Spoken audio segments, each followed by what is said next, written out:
penduduk surga yang terakhir dari neraka. Tidak ada lagi orang di neraka selain dia. Kemudian dia keluar dalam kondisi berdiri jatuh, dan sebagian tubuhnya mengeluarkan asap karena hangus. Sudah sekian tahun disiksa, gitu kan? Sekian ribu tahun mungkin disiksa, karena orang terakhir dari neraka. Kemudian dia berlari, berusaha menjauhkan diri dari neraka, lalu dia mengatakan, ya Allah selamatkan aku dari neraka. Setelah dia jauh, dia mengatakan segala puji bagi Allah yang telah menyelamatkan aku darimu, sambil dia menunjuk ke arah neraka. Dari kejauhan Allah Maha Tinggi dan Maha Pemurah memperlihatkan untuknya sebuah pohon yang dia lihat ada rindang, seperti kalau kita lagi panas sekali. Kemudian kita temukan ada pohon yang rindang, kita bisa berteduh sebentar. Rasanya nyaman. Orang ini ribuan tahun tidak pernah merasakan kenikmatan.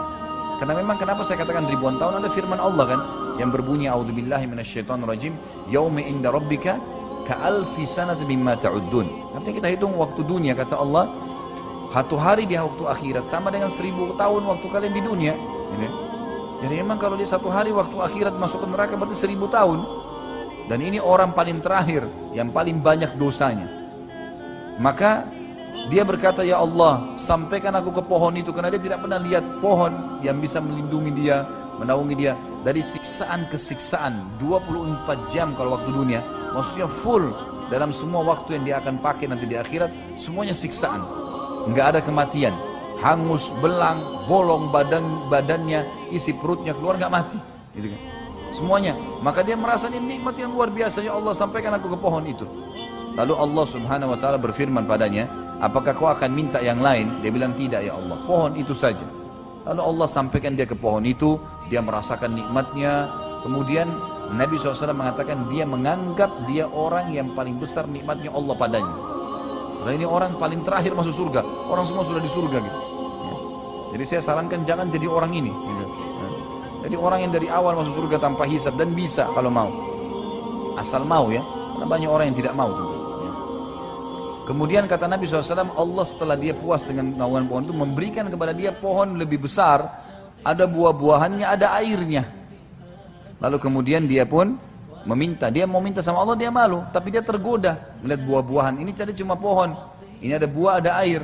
Maka dia mengatakan, ya Allah, aku memohon ya, pohon dan buah itu serta air, dan saya tidak minta yang lain. Kata Allah, apa kau yakin kau tidak minta yang lain? Dia bilang tidak.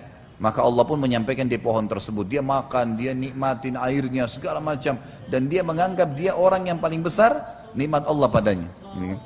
Kemudian setelah dia puas, Allah SWT dari kejauhan membukakan baginya pintu gerbang surga. Tercium olehnya bau wangi surga. Lalu dia lihat orang-orang surga pakai baju sutra, luar biasa fasilitas istanahnya, kenikmatan yang abadi, luar biasa. Dia meminta sama Allah tapi dia malu. Dia sudah janji tadi tidak minta yang lain, cuma surga. Maka dia bilang, ya Allah masukkan aku ke dalam surgamu, dan aku tidak akan minta yang lain. Maka Allah SWT mengatakan, hai anak Adam, sungguh kau tidak pernah puas dengan apa yang aku berikan. Apakah kau ridha kalau aku memberikan untukmu seperti yang dimiliki oleh raja terkaya dunia? Maka dia mengatakan, tentu hai Tuhanku, aku ridha. Raja terkaya dunia siapa? Nabi Sulaiman alaihissalam. Enggak ada lebih kaya dari Nabi Sulaiman alaihissalam. Ya. Kalau mau kemana-mana, mau ke singgasana, dari ranjang tidurnya saja angin yang bawa, enggak injak tanah lagi.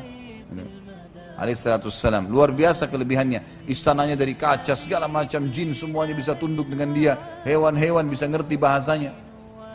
Maka Allah SWT mengatakan, apa kau ridho kalau aku berikan kamu yang dimiliki raja terkaya dunia? Dia bilang, aku ridho hai Tuhanku. Maka Allah mengatakan, dan engkau akan dapat yang serupa dengannya, double. Dia mengatakan, aku ridho hai Tuhanku. Allah bilang, kau akan dapat serupa dengannya. Aku ridho hai Tuhanku, sampai 10 kali. Karena gembiranya sudah 10 kali yang dimiliki Raja Sulaiman alaihissalam, ini luar biasa. Ya. Maka kata dia, ya Allah, engkau hambaku dan aku Tuhanmu. Karena gembiranya, dibalik sama dia. Lalu Nabi SAW tersenyum menyampaikan hadis ini sampai urat leher beliau terlihat alaihissalam. Berita gembira. Ini nikmat orang yang paling rendah di surga. 10 kali lipat yang dimiliki raja terkaya dunia. Bagaimana dengan orang yang dari awal masuk?